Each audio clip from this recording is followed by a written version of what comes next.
Karibu kwenye Mafia TV. Tafadhali usisahau kubonyeza neno subscribe alafu bonyeza alama ya kengele ili uwe miongoni mwa wale ambao wanapata habari mbalimbali za michezo. Na hivi sasa tunaangazia mchezo ambao tumetoka kumaliza hivi punde, kwa maana ya mchezo ya wekundu wa Msimbazi Simba Sports Club dhidi ya Al Masry pale nchini Misri, mchezo kombe la shirikisho barani Afrika.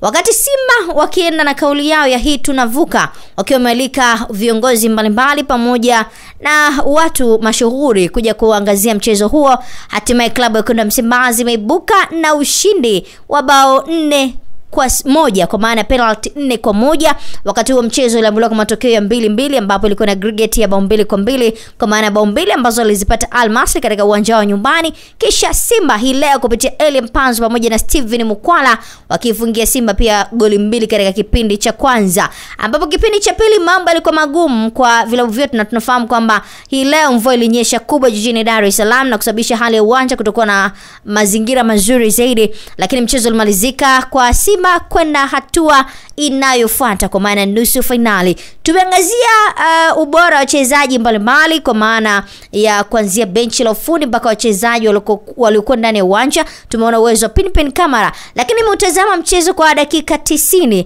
lakini changamoto ambayo nimeiona na nikajiuliza pengine Simba walifungwaje katika uwanja Al Masry, kwa sababu Al Masry possession ya mpira ilikuwa chini, aina pasi ambazo walikuwa wanacheza hazikuwa zinaweza kuwapa matokeo. Walikuwa wanacheza wakati mwingine pasi ndefu ambazo kwa namna moja ama nyingine zilikuwa haziwezi kuwapa matokeo. Lakini aina ya formation ambayo Simba aliingia nayo 4-4-2-1 kwa maana ya aliweka walinzi washambuliaji, na baadaye tuliona aina mfumo ambao mwalimu aliingia nao uliweza kumlipa. Lakini ungetazama Meshaki kwa upande wa Al Masry, ni kama mwalimu hakuja na matumaini ya kuweza kupata matokeo. Lakini turudi sasa hapa nyumbani, tumeona uwezo wa Kibu Dennis kwenye penalty na amefunga. Baba Esther Shomari Kapombe pia amekuwa sehemu ya wale ambao wameipa Simba nafasi ya kwenda hatua zaidi.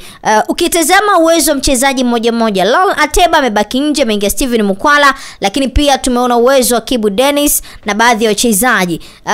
Ali Salim bado ameendelea kukosa namba mbele ya Pinpin Kamara. Ukitazama tukiangazia kwanza kiwango cha Baba Esther, lakini pia kiwango cha Mohamed Hussein ambaye alitoka dakika ya 72 ili kupisha nafasi kwa mwenzake ili aweze kucheza. Lakini pia tukiangazia kiwango cha Steven Mukwala, vipi umetazama vipi kwa dakika 90 za mchezo wakati tunajiandaa kwenda nusu finali, kwenda kutazama nini ambacho kitatokea? Unapozungumzia mchezo wa siku ya leo, ilikuwa ni mchezo mmoja mzuri sana wa kuvutia wa timu zote mbili kwa aina ya mchezo ambao wamecheza na namna ya timu zote ambavyo zimechukulia huu mchezo ambao umechezwa katika siku ya leo katika uwanja wa Benjamin Mkapa. Lakini tunaweza tukasema performance imekuwa kubwa kwa Simba, lakini kwa Al Masry imekuwa chini.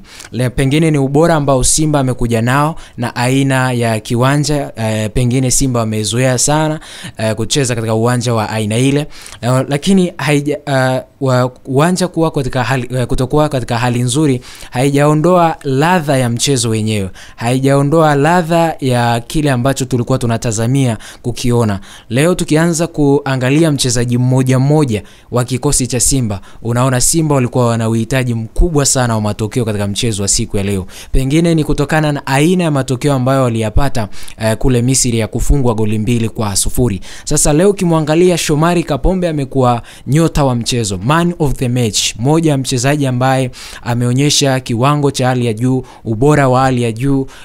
Kila kitu ambacho alikuwa anakifanya leo uwanjani ni kama kilimkubali, kwa sababu amecheza dakika zote 90. Lakini ukiangalia kwa goli hajafunga, lakini alipata nafasi ya kufunga.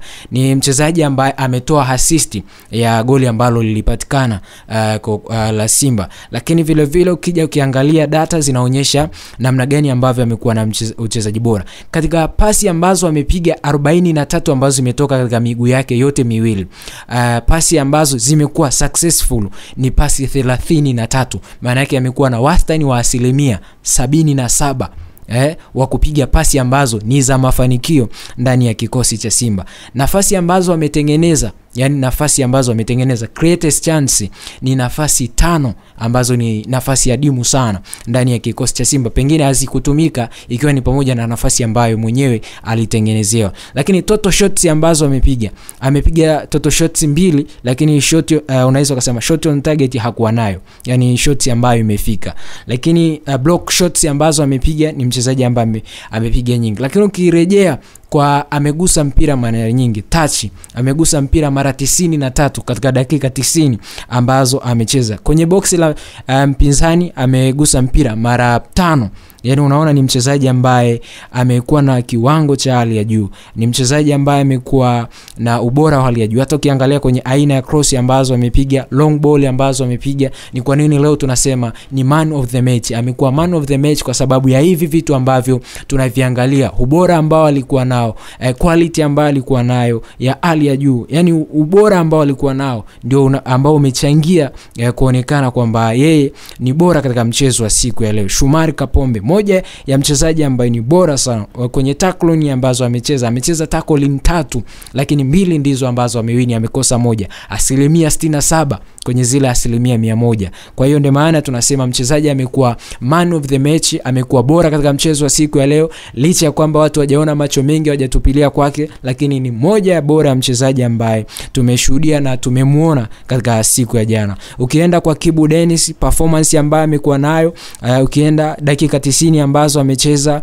accuracy pasi ambazo amecheza, amepiga pasi 28, lakini pasi ambazo zimekuwa za mafanikio amepiga pasi 23, sawa sawa na 82%. Maana yake ni mchezaji ambaye amekuwa bora sana. Ukiangalia shots ambazo amepiga shots 5, lakini shot ambayo imeenda lango unaweza kusema ni shot accuracy ni moja tu ambayo imekuwa ni matunda sana kwa upande wake. Amegusa mpira mara 51 katika dimba na amekuwa na wastani mzuri. Kwa hiyo ni mchezaji ambaye lazima utaweza ukasema lazima umtegemee kuona kwenye vitu vingi. Lakini leo ambacho kinaweza ukasema kimewabeba Simba ni mabeki wa pembeni kushoto na kulia, ambapo tumeona ubora ambao amekuwa nao. Tunaona ubora ambao amekuwa nao Mohamed Hussein Shabalala, dakika 75 ambazo amecheza, ametoa assist moja, hajafunga goal, lakini amegusa mpira, yani unaweza amegusa mpira mara 65, lakini amepiga pasi 47, lakini pasi zilizofanikiwa ni pasi 42, sawa sana na wastani wa 89%. Kwa hiyo mchezo ulikuwa ni bora sana katika siku ya leo katika maeneo mbalimbali, kutokana na aina ya matokeo ambayo Simba alikuwa anahitaji katika siku ya leo. Pengine matokeo ya Misri ndio yamechangiza kuona ubora ambao Simba alikuwa nao katika wachezaji wake ambao wameingia, ukianzia kwa Mukwala, ubora ambao amekuwa nao dakika 90, goli ambalo amefunga. Lakini ukija ukirejea ndio mchezaji ambaye ametouch mara chache mpira, lakini amekuwa na wastani mzuri wa matokeo, sababu kagusa mpira mara 21, lakini amekuwa na vitu ambavyo vimekuwa vizuri sana, sababu hata ukiangalia kwenye upande wa pasi ambazo amepiga, kwenye pasi 7 ambazo amepiga pasi ambazo zimekuwa sahihi 6. Kwa hiyo ni namna gani ambavyo mchezaji huyu kwenye dribbling ni mchezaji ambaye amedribble kwenye mchezo wa leo, ni mchezaji ambaye amedribble kwa 100% kwenye mipira ambayo amekutana nayo. Unaweza ukasema successful dribble, amedribble mara vizuri, amegusa mpira mara 7 katika eneo la timu pinzani. Lakini unaona ni namna gani ambavyo amekuwa na mchezaji mara nyingi kwenye eneo mara nyingi ambayo amekuwa na mpira, amekuwa na wastani mzuri wa kupata matokeo mazuri. Kwa hiyo mimi naweza nikasema Simba amebebwa na matokeo ya mchezo uliopita ndio ambayo yamewafanya wachezaji wao leo tukawaona wako kwenye ubora, tukawaona wako kwenye performance nzuri, na wako kwenye mchezo ambao watu wengi walikuwa wanatamania kuona, na ndicho ambacho kimewafanya wao kwenda kwenda katika hatua ya nusu finali. Pengine tutaangalia katika hatua ya nusu finali ni kipi ambacho wanakifanya kutokana na aina ya ubora walikuwa nao, aina ya quality ambayo walikuwa nayo, aina ya vitu ambavyo wamevifanya, umiliki mkubwa wa mpira, nafasi ambazo wametengeneza, maana yake na plani ambayo aliingia nayo, aliingia na plani ya kujilinda tupate mpira, lakini wapinzani wao wakaja kwa kukaa nyuma na mpira, wao wakaamua kusogea kuwafuata zaidi na zaidi wao, kitu ambacho kimewapelekea wao kupata matokeo mazuri, kwa sababu hata kwenye umiliki wa mpira Simba amemiliki mpira 73%, wapinzani wamemiliki 27%. Unakuja kwenye total shots, Simba amepiga shots on target 24, wapinzani wao wakipewa wamepiga 5. Shot on target ni 7, lakini shot kwa wapinzani wao ni 3. Unakuja unaangalia nafasi ambayo wametengeneza, ambao wameitumia, big chance ambazo wametengeneza ni 2 na wamezitumia kwa magoli. Kwa hiyo Simba wamepiga pasi 397 ambazo zimekuwa za mafanikio, huku wapinzani wao wakiwa wamepiga pasi 96 pekee ambazo ni za mafanikio. Kwa hiyo unaona Simba leo walikuwa na uhitaji mkubwa sana wa pasi, na ukija ukiangalia pasi ambazo Simba amecheza leo katika ujumla mchezo mzima, Simba amecheza pasi 470 ndizo pasi ambazo amecheza, huku mpinzani wao akiwa amecheza pasi 183 katika mchezo wa siku wa leo. Kwa hiyo mchezo wa leo ulikuwa ni bora, na tutatakia kila laheri Simba katika hatua ambazo zinafuata. Bwana, usisahau kusubscribe, like, comment, share kwa ajili ya kuendelea kupata habari mbalimbali za kimichezo ambazo sitakuwa tunakuwekea hapa ndani ya Mafie TV.